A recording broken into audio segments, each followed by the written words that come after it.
very much, Mr. Chairman. While from the outset, most Republicans have been calling for immediate passage of all free trade agreements as originally negotiated by President Bush, we have been working hard at fixing them. Our approach on the Democratic side was that each of the FTAs, as originally negotiated, did not embody a trade policy responsible to the changing dynamic of a globalized economy and to the best interest of the American people. Trade agreements need to be shaped so that as trade expands, the benefits are spread more broadly. The intervening period since the initial negotiation of the FTAs has been for us in the Democratic ranks one of action, not of inaction. It has been an intensive effort to get trade policy right, and it has been working. We changed for the better the Peru FTA before its passage. We have substantially improved the Korea FTA, and we should have in the coming months the implementation language for consideration and approval. There is now the prospect of successfully addressing the tax haven and labor law concerns with the Panama FTA. With respect to the Colombia Agreement, the new Santos administration has now articulated a new approach which provides an opportunity to address the serious concerns, and I underline them, consistently expressed by us regarding that FTA. We believe that each trade agreement should be considered on its own merits, not lumped together where key issues are ignored, as some would be willing to do. It was because of our efforts that enforceable worker rights and environmental standards were added to the U.S.-Peru FTA. As a result, labor conditions are improving in Peru. And while significant work remains to be done to implement and enforce the agreement's environmental provisions, as a result of that amended FTA, Peru has created a new Ministry of Environment, reformed its Forestry Oversight Agency, revised its criminal laws to strengthen penalties for environmental crimes, deployed 3,000 police officers, and created new offices for environmental prosecutors. The agreement was also revised to balance the need to encourage innovation with the need to provide access for Peruvian citizens to affordable medicines.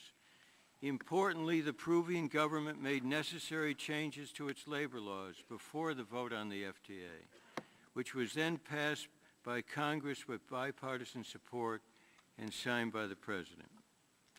Because of our efforts, the U.S.-Korea FTA is finally being fixed to open up markets where they were closed and to end one-way trade. For decades, Korea has employed a unique and ever-changing regulatory regime to discriminate against our auto imports, while the U.S. market has been open to their goods. As a result, U.S. automakers exported less than 6,000 cars to South Korea in 2009. In contrast, South Korean automakers have been able to use their historically closed markets to finance an aggressive push into the U.S. market, exporting 476,000 cars to the U.S. in 2009. The imbalance is so severe that automotive trade accounts for 75% of the $10.6 billion U.S. trade deficit with Korea. The Republican majority long ago would have simply again accepted a flawed agreement. Fortunately, last year, with the support of members of Congress, including our chairman, the automakers, and the UAW, the Obama administration negotiated an additional agreement that will provide U.S. automakers and parts suppliers with a real opportunity to compete and succeed in the Korean market.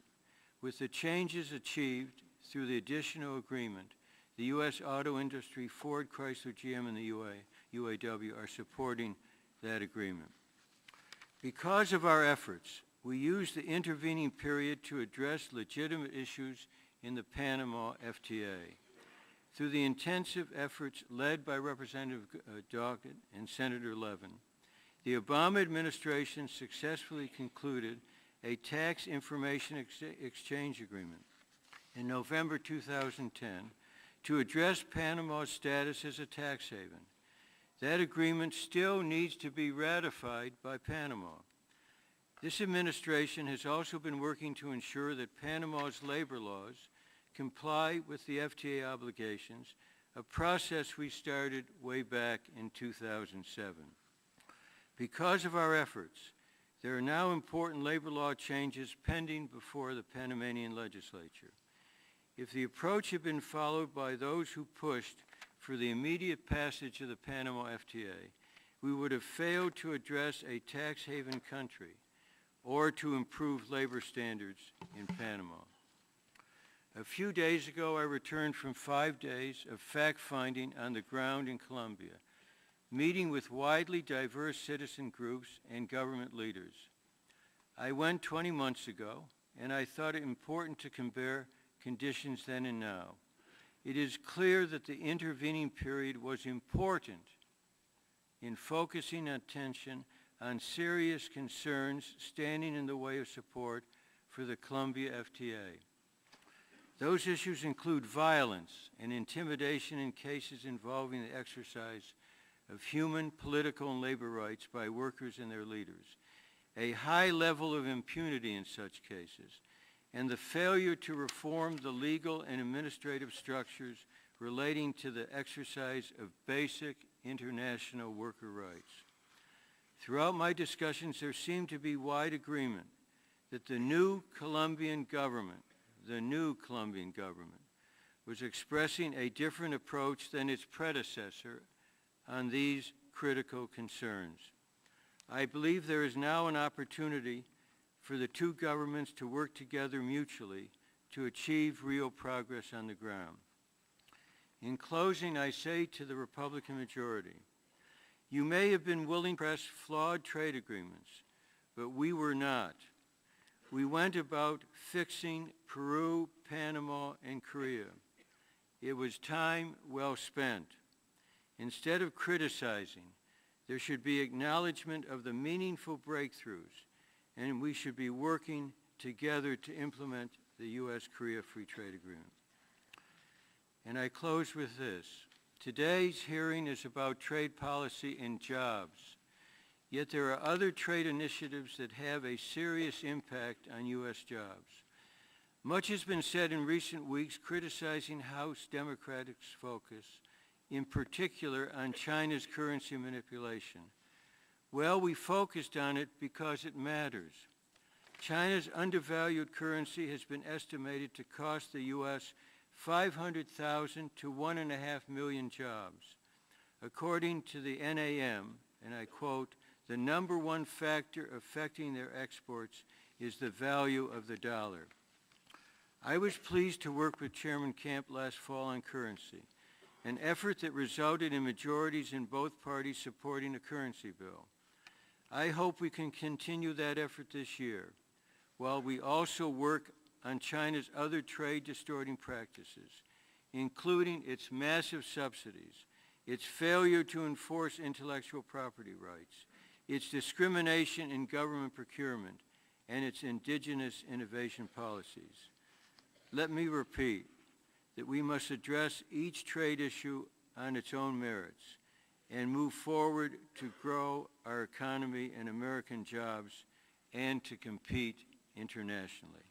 Thank you, Mr. Chairman. Well,